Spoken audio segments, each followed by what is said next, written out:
में आता है, रावी बयान करते हैं कि जैसे ही हजरत सैयदना अबू हुरैरा रज़ी अल्लाह ताला अन्हु को वो हदीस याद आई, वो जिसको बयान करना चाहते थे, हजरत अबू हुरैरा सिर्फ हदीस का मजमून याद करके बेहोश होकर जमीन पे गिर जाते हैं। इमाम गजाली रहमतुल्लाह अलैह लिखते हैं कि मजमून हदीस याद करके हजरत अबू हुरैरा जमीन पे गिर गए। जब आपको होश आया, लोगों ने पूछा, ए अबू हुरैरा क्या बात है? हजरत अबू हुरैरा फरमाते हैं, जिस हदीस को सुनने की तुम बात करते हो उसका मजमून मेरे जहन में आया तो इसीलिए मुझ पर गशी तारी हो गई। और फिर अब हजरत सैयदना अबू हुरैरा रज़ी अल्लाह तबारक व तआला अन्हु हदीस बयान करते हैं। हजरत अबू हुरैरा रज़ी अल्लाह ताला फरमाते हैं, ऐ अहले शाम, तुम मेरे नबी का फरमान सुनना चाहते हो तो सुनो, क़यामत के दिन के बारे में हम सब के आका मौला मुस्तफ़ा जान रहमत सल्लल्लाहु अलैहि वसल्लम ने फरमाया कि सबसे पहले क़यामत के दिन अल्लाह ताला 3 लोगों का हिसाब लेगा। क़यामत के दिन सबसे पहले कितनों का हिसाब होगा? 3 लोगों का। और अल्लाह के रसूल अलैहिस्सलाम ने फरमाया कि शहीद, जो शहीद हुआ था, यानी जिसने जाम शहादत नोश किया था, शहादत से बढ़कर कोई अमल हो सकता है? इसलिए कि शहीद वो होता है जिसने अपनी जान अल्लाह के लिए खत्म कर दी, यानी जान ही दे दी उसने।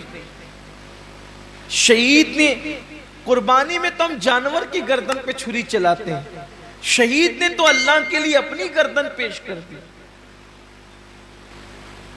शहीद ने अपनी गर्दन पेश कर दी। सबसे पहले शहीद आएगा और अल्लाह तबारक व तआला उस शहीद को अपनी नेमतें याद दिलाएगा।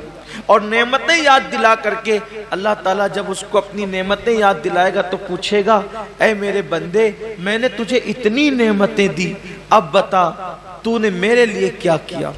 शहीद अर्ज़ करेगा, मौला तू जानता है कि तूने मुझे नेमत दी तो मैंने तेरे लिए अपनी जान कुर्बान कर दी, गला कटा दिया, गर्दन कटा दिया और मैं शहीद हो गया, मैंने जान दे दी तेरे लिए। अल्लाह फरमाएगा तू झूठा है, अल्लाह फरमाएगा तू झूठा है, तूने इसलिए गर्दन नहीं कटाई थी कि मैं राजी हो जाऊं, बल्कि तूने इसलिए गर्दन कटाई थी ताकि लोग तुझे बहादुर कहें,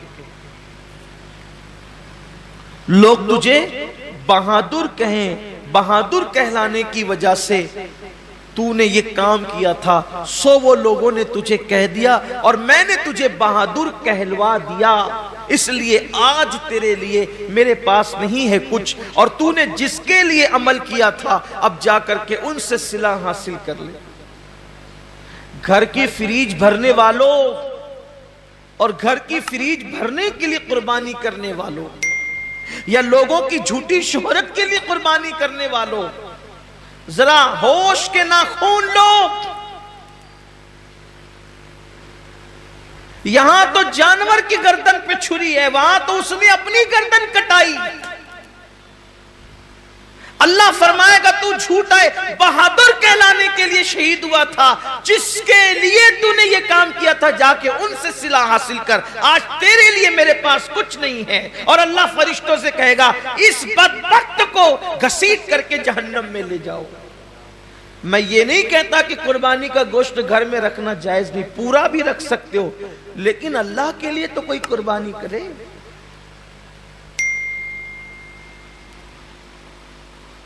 कुर्बानी का जानवर आने के बाद खुद ही से बताते फिरते हो कि इतने का लाए और इतने का लाए, पूछा किसने था इतने का लाए हो,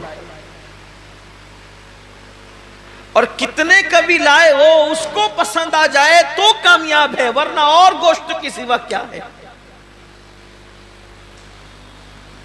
इसका चर्चा मत करो कि आप कुर्बानी कितने की कर रहे, इसलिए कि कभी कभी वो बहुत छोटों की भी कबूल कर लेता है,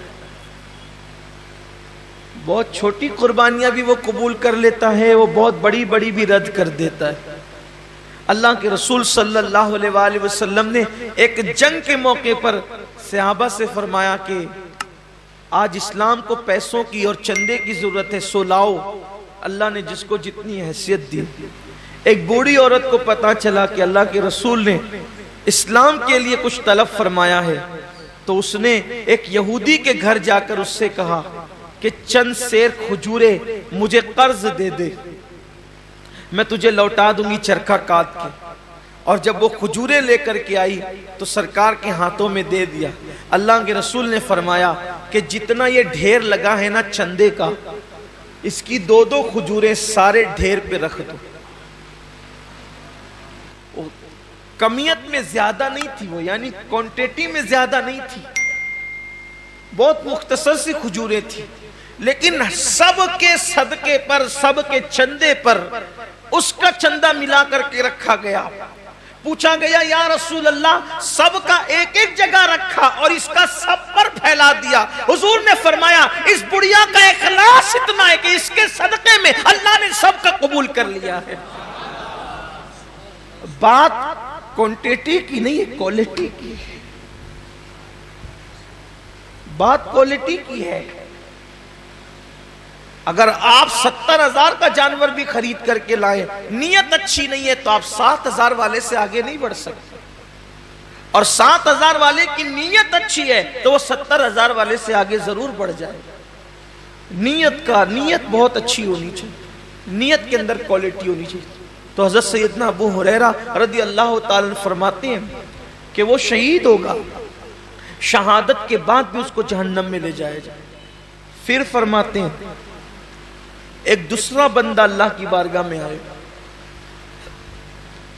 और आने के बाद वो बंदा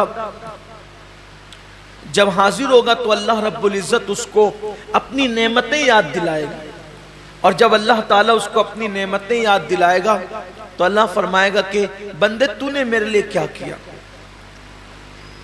तो वो जवाब देगा मौला मैंने इल्म हासिल किया, इल्म पढ़ा, और इल्म से मैंने खूब खिदमत की, तिलावत कुरान की और पढ़ा पढ़ाया, सब कुछ किया, अपना वक्त दिया, वक्त लगाया। अल्लाह फरमाएगा तू झूठा है, तू इसलिए तकरीरें करता था, इल्म पढ़ाता था, खिताबत करता था, तिलावत करता था कि लोग तुझे आलिम कहे, कारी कहे, सो तुझे कहलवा दिया गया। आज तेरे लिए हमारे पास कुछ नहीं है, जिनके लिए किया था उन्हीं से सिला मांग।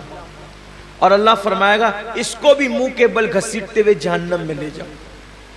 यानी जिसने इल्म पढ़ाया था, रात रात भर मुताला किया था, दिन दिन भर लोगों के दरमियान जाकर के उलूम हासिल किए थे, इल्म हासिल किया था, लोगों के पास सीखा भी था, सिखाया भी था, तिलावतें भी की थी, लेकिन उसको वहां कोई सिला नहीं मिलेगा, इसलिए कि अल्लाह की रजा नहीं थी, नीयत अच्छी नहीं थी। आज आप देखें कि हमारी नीयतें कहां तक मुखलिस है, हमारी नीयतों में कहां तक इखलास है। कुरान तो कह रहा है व महयाया व ममाती लिल्लाहि रब्बिल आलमीन, कि जीना भी अल्लाह के लिए और मरना भी अल्लाह के लिए।